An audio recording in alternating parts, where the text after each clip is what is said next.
The United States Senate Chamber is a room in the north wing of the United States Capitol that serves as the legislative chamber of the United States Senate. Since January 4, 1859, the Senate first convened in its current meeting place after utilizing Federal Hall, Congress Hall, and the old Senate Chamber in the Capitol building for the same purpose. The chamber, designed by then architect of the Capitol Thomas Ustick Walter, is a rectangular two-story room with 100 individual desks, one per senator on a multi-tiered semicircular platform facing a central rostrum in the front of the room. The Senate floor itself is overlooked on all four sides by a gallery on the second floor. The Senate floor itself is 80 by 113 feet. Origin and history. The Senate convened, beginning in 1790, in a second-floor chamber in Congress Hall in Philadelphia, Pennsylvania until moving into the old Supreme Court chamber in the Capitol building in 1800.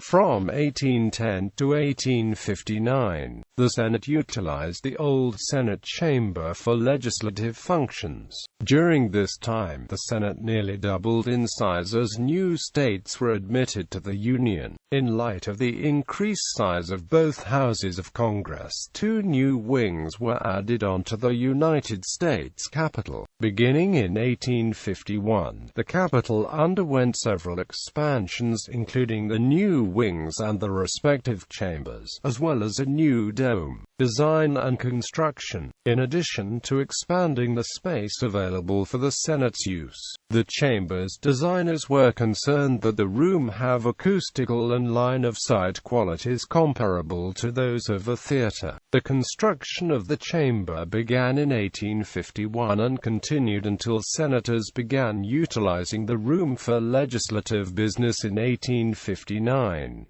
Shortly after beginning to utilize the chamber, however, senators noted the poor acoustic qualities, the sounds created by rain as it hit the glass-paneled ceiling, and uncomfortable drafts of air throughout the room. The general design of the chamber, a rectangular, two-story room in the center of the Capitol's north wing, includes 100 individual desks on a tiered platform.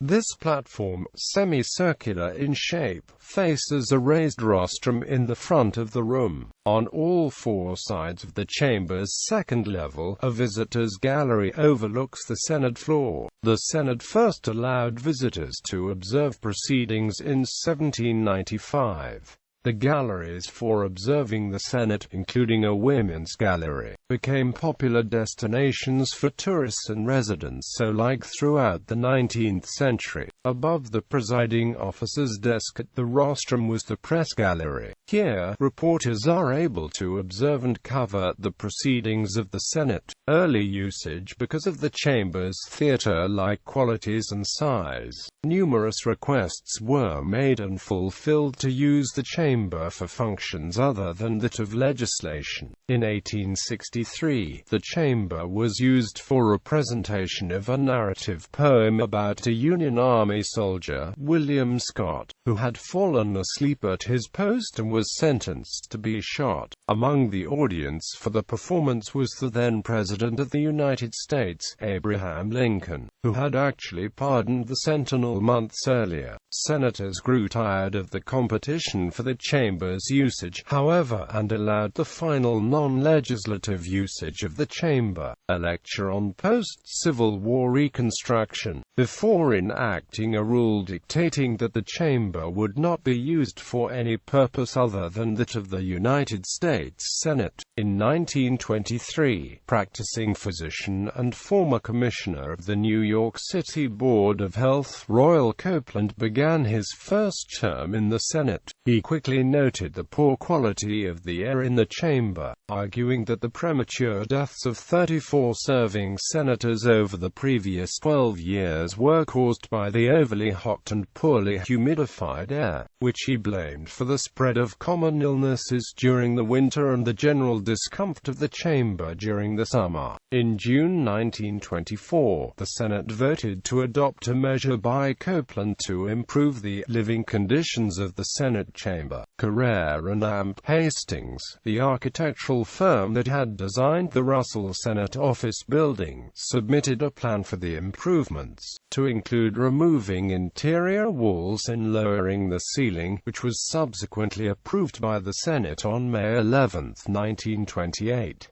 On May 16, however, Copeland requested the indefinite postponement of his proposal in light of a new ventilation system that received the endorsement of experts in public health. The manufactured weather ventilation system, designed by Carrier Corporation, was completed in 1929, the Senate's first air conditioning system. Modern design and use. 1949-50 reconstruction. In 1949-1950, the Senate chamber underwent a reconstruction that involved the removal of the skylight and a redesign of the room's walls. In place of the chamber's original cast-iron pilasters, newer red Levante marble pilasters were installed. The wooden rostrum was replaced with a newer, larger version made of marble. The iron and glass ceiling, including the skylight, was replaced with a ceiling of stainless steel and plaster. This redesign, in addition to improving the acoustic properties of the room, was to update the room's mid-19th century decor, which was then out of date. Photography in the chamber. Rule IV of the Senate prohibits the taking of photographs inside the Senate chamber. The Senate suspended this rule on September 24, 1963, to take the first official photograph of the Senate. During the same year, National Geographic requested permission to take the first official photograph of the Senate while in session for the organization's illustrated book on Congress, We, the People. Each two-year session of the United States Congress, the photographic studio of the Senate is charged with taking the official photo of the Senate. Television coverage of the Senate beginning in 1979. The House of Representatives began televising coverage of its daily sessions live on the network C-SPAN. Senators originally opposed televised coverage of the daily sessions of the Senate, many expressing concern that televising proceedings would change significantly the conduct of the legislative process. In 1986, however, Senate floor leaders Bob Dole and Robert Byrd officially proposed live television coverage of the Senate. On June 2 of the same year, daily proceedings began broadcasting on the C-SPAN 2 network.